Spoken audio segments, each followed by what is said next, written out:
Good afternoon, everyone. Dr. Armstrong back again with another episode of Tuesday Tips. We're going to try to make this one very short and sweet, as I do have a rather hectic schedule for today. But I'm going to try to get this in so that I can get it posted and that you can see it. If you are liking the contents of the video, please like, subscribe, and share. I would greatly appreciate it, especially in the podcast community where this is going around the world. Today we're going to look at a little subject called accountability and seeing who we really are. Oftentimes, who we really are is kind of a skewed image of how others perceive us. So when we look at self-reflection, we look at how we view ourselves, our viewpoint of ourselves. If we are not up to par, so to speak, as to what others may think, then we begin to self-sabotage ourselves. Now, this is not to say that we shouldn't check out who we are, making sure that we are our best selves. But if we don't have a clear picture of who our best self is, then yes, you will have this distorted perception in your own mind of who you may be. So let's look at the bigger picture. Of course, I have to read from my notes. Y'all know how I do. Let's look at the bigger picture here, all right? Take a stance on curiosity. Give yourself the permission to be curious about who you are. Explore your own self, okay? Emotionally, characteristically, mentally, spiritually. Explore yourself. Be curious about who you might think you are. What experiences or factors inform these beliefs that you may have, okay? What you might be missing. What you might be missing. You know, we get so critical on judging others, in which we shouldn't judge anyone, but it's a human nature. But we don't take into account the fact that we no longer judge ourselves of who we are, okay? So we need to judge and look at ourselves as to who we are. And also who you want to become. I'm a very big advocate for self-reinvention. You can reinvent yourself time and time and time again. Don't ever feel as though you can't reinvent who you are. We're always learning something new. We're always coming in contact with other influences. If they're good, hey, and they can help you, take on that influence. I'm not saying copycat or mirror, but if it's something positive that you can benefit from and that you think you might can perfect, you know, and then not to the point of a perfectionist, but if you can perfect it, do that. All right. Challenging negative self-beliefs and self-talk. As we recognize negative self-beliefs, it can be helpful to challenge them and take a strength-based approach.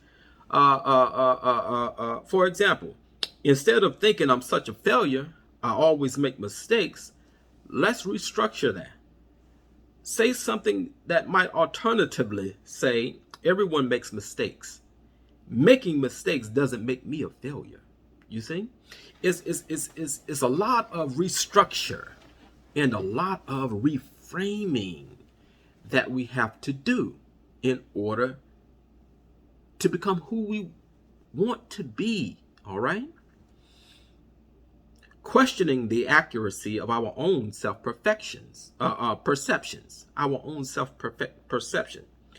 When we consider what we think about ourselves, sometimes it can be helpful to ask the question, just how true is this? Remember that who you think you are might be an incomplete picture, okay? Especially if that picture has been defined by adverse experiences or harmful messages by others. Never let others' perceptions define who you are. Okay? Never let others' perceptions define who you are. Everybody's going to have an opinion. Everybody's going to have a perception of you. Okay. I keep wanting to say perfection, but perception of you. Don't let that faze you. Be the best you. Be who you know that you can be. We all have people who have influenced our lives, and people who we want to somehow mimic or take on characteristics that they have. That's all well and good, but be you. At the end of the day, be you. All right. Allow yourself to be beautifully complex. When I was growing up, I was one of the kids that I didn't get into a lot of stuff. You know, number one, I had overly protective parents. Okay. Number two, my childhood was kind of summarized around being an only child, even though I wasn't. My sister was 19 years older than me. My parents pretty much got me everything, bought me everything that I ever wanted. So I really didn't need the outside activity as a child, but I can see where that affected me somehow socially, which I grew out of once I became a teenager. However, I still had a distance from people. But I was always a complex person.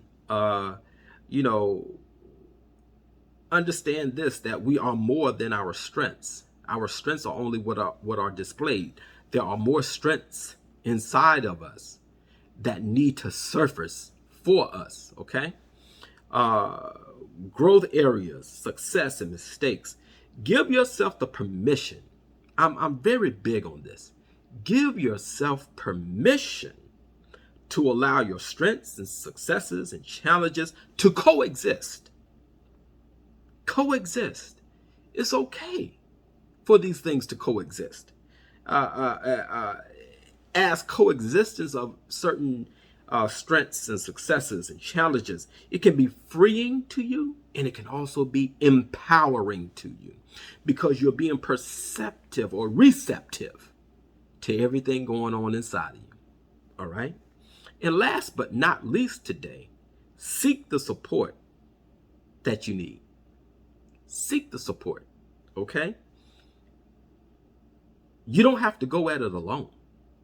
This is why clinicians such as myself, we go to school for this stuff.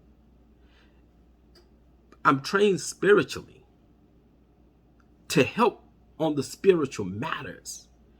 I wish more ministers were into psychology, and I wish more psychologists were more into ministry. As there's a intimate intermingling of the two, okay? You're not alone. There's somebody, a life coach, a therapist, a counselor. There's somebody out there that can help you if you want the help, okay? We're not shrinks. We don't shrink your thinking. We try to help expand your thinking, all right? And I want to say this. Meet yourself right where you are. Don't try to be more than someone else. Don't try to compare yourself. Don't try to keep up with the Joneses. Meet yourself where you are. And when you meet yourself where you are, guess what? It can be helpful to do a self-comparison so that there can be self-acceptance. Self-comparison. Not comparing yourself to somebody else, but ask yourself this: am I the same person that I was a year ago? I know I'm not. Am I the same person I was 5 years ago? No, I'm not. Even as a therapist, I'm natural. I'm a human being. I was quick and still am quick to, if the right button is pushed, to get there. You understand? Because I don't take things lightly. I have a lot of patience when it comes to some things, but some things I don't have the patience for. but learn to meet yourself where you are. Okay? Self-acceptance, self-reflection, self-comparison. These are all the things that can help us be our best selves. All right, folks, I'm done for today. I know this moved kind of quickly, but I hope that you have gotten something out of this video today. And I hope that in the future, if you need a therapist, a counselor, please reach out to somebody, even if it's not me. I would love to help you in any way that I can. Please don't hesitate to reach out to whoever it is, your minister, whoever, but get the help and then learn to do some self-comparisons. I may post some things on the website today about self-comparison, self-acceptance, and accepting who you really are. All right? Okay, folks, that's it for today. Thank you all so very much, and I hope that you all have a wonderful, wonderful rest of the day. Thank you.